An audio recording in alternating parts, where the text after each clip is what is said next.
Hello Pisces, Sun, Moon, Rising, and Venus signs. Kamusta kayo? Sana po'y nasa mabuti kayong kalagayan. Welcome back po sa Star Tarot. Kung bago kayo rito, welcome din kayo. Thank you sa inyong support. I truly appreciate it. God bless you all. So Pisces, pauna mensahe ninyo po ay Two of Cups. Ayan. So sa Two of Cups energy, this is a beautiful partnership, no? Kasi parang pantay lang ang tingin ninyo sa sarili ninyo. Walang nag-uungusan dito. There is symbiotic relationship. Very harmonious, no? Ang ganap dito sa partnership ninyo. So, maaring bagong partnership ito. Baka partnership in love ito. Bagong love connection na mabubuo. Maaring bagong kaibigan ito, bagong ka-business partner, no? Maaring ganun. But whatever the case may be, magiging maayos, maganda, harmonious, and loving, no? Supportive of each other ang relationship na ito ninyo. So, maaring ito yung ninyo, parang ito yung parang soulmate ninyo, no? Na talagang parang equal yung tingin ninyo sa bawat isa, kaya walang walang lamangan, kumbaga, no? So, what else for Pisces? So, sorry po. We have 9 of Pentacles. Ayan. So, napakaganda. This is very, abundant and prosperous energy. Magkakaroon kayo dito ng prosperity and abundance. Magkakaroon kayo dito ng pera. Makakaluwag-luwag kayo sa pera sa ngayon. And, maaari din, Pisces, na ang iba sa inyo dito, siguro you are really receiving your return of investment. Kaya yung kaluwagan sa pera na to, you'd be able also to enjoy luxury, no? Kahit konting luxury, matagal na ninyong siguro gusto din maranasan na magkaroon ng ganon. Maaring sa ngayon magagawa nyo na yan, no? Kasi maluwag na kayo sa pera. At saka isa pa, pinaghirapan ninyo din ang perang ito. Kaya dapat lang din ay enjoy ninyo, i-savor ninyo yung pinaghirapan ninyo, hindi ba? At saka, ito na siguro yung panahon, for enjoying the financial comfort, no? So, ayun. So, good luck to that. We have death energy, beautiful transformation naman mangyayari dito. So, maraming mga pagbabago siguro na gagawin ng iba sa inyo dito, Pisces. Maybe you're going to start to create some change sa buhay ninyo around this time. At yung change na to maganda kasi yung parang ginusto ninyo ito, no?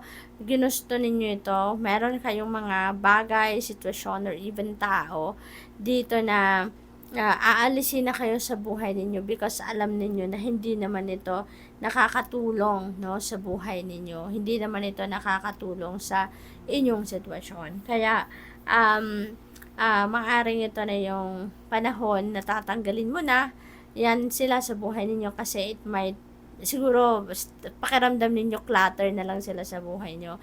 And you know that if you're going to let them go, of course, you're going to make room sa buhay ninyo, di ba? Kasi meron kayong mga aalisin. And for sure, no, alam ninyo na merong dadating na bago. Merong mga mas positibong tao na maring dumating sa buhay ninyo or positibong pangyayari and experiences na dadating sa buhay ninyo. Kaya yun ang gagawin ninyo sa ngayon. You are up for change, no? You are up for change and you are ready to embrace a new beginning. So, what else? For Pisces, we have King of Pentacles. Napakaganda. Panahon talaga ito, Pisces, ng sa inyo, kasaganaan pagdating sa pera.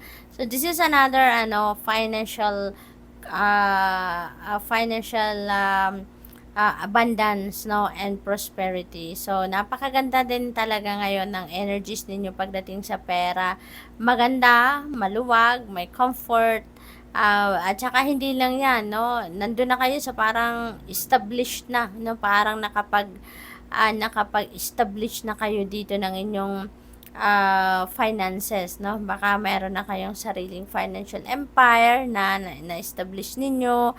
Maaring secured na kayo and ano kayo, stable na kayo financially. So, siguro ganun na, nandun na kayo sa ganung level. For some of you naman, baka baka lucrative job offer ang maaring dadating sa inyo.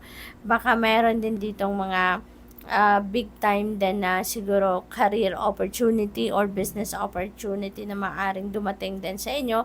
Maaring may mag-offer sa inyo ng mga ganon. Kaya magiging ano din talaga kayo dito, magiging yayamanin, no? Maaaring ito na yung stepping stone ninyo, yung opportunities na to, magiging stepping stone ninyo para makarating kayo doon sa tugatog ng inyong tagumpay pagdating sa pangkaparahang aspeto, no? So, congrats to that and good luck. Tignan natin kung ano pa.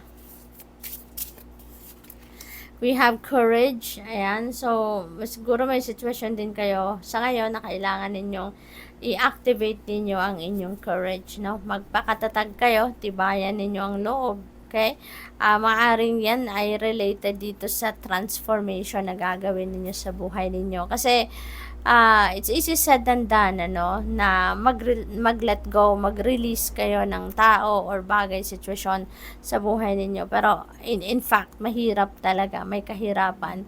Kaya, siguro, doon sa parte na yon kayo, nag-struggle din, ano, gusto ninyong magbago ang inyong sitwasyon, gusto ninyong magbawas ng tao, sitwasyon or anything sa buhay ninyo na, alam mo yon, nagpapabigat na lang din sa buhay ninyo. Pero siguro nag-struggle kayo sa pag-i-implement nun sa buhay ninyo. Kaya iniimbitahan kayo dito na i-activate ninyo yung courage ninyo at ang inner strength ninyo at magagawa ninyo yan. Makakaya ninyong gawan yan kasi yung intention ninyo is for good. So, what else? We have stability. Yan. Speaking of financial stability dito, so most likely talaga nandoon na kayo sa puntong yon, Pisces.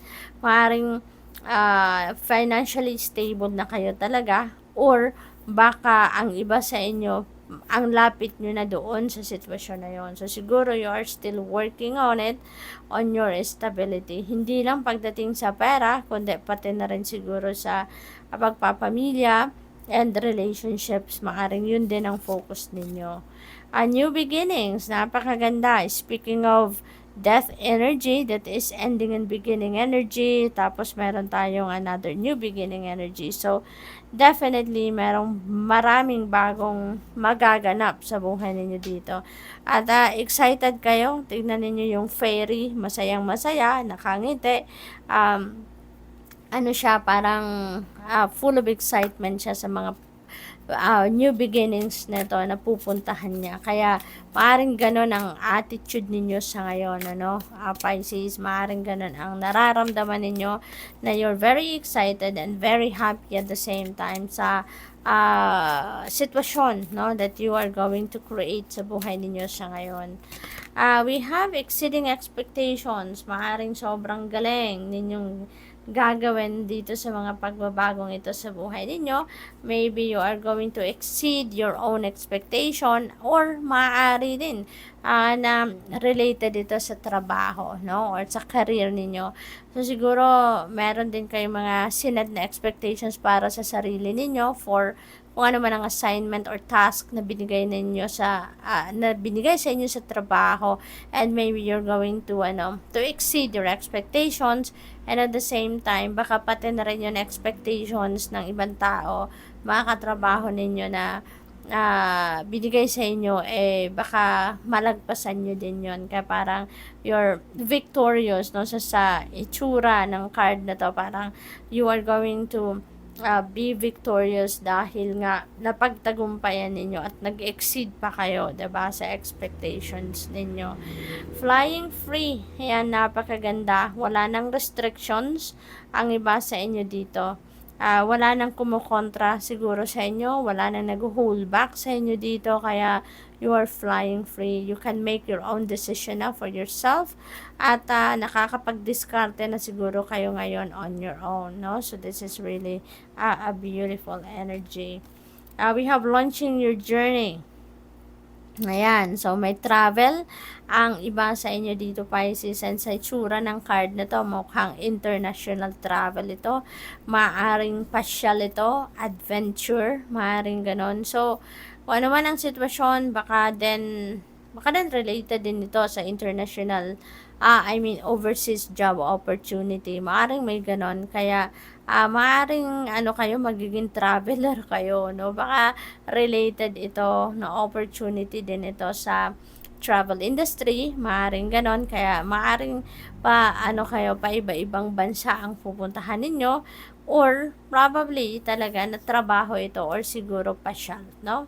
Whatever the case may be, mag-iingat kayo sa biyahe ninyo, and of course, i-enjoy ninyo yan. So, good luck. Thank you for watching. Love and light. Namaste.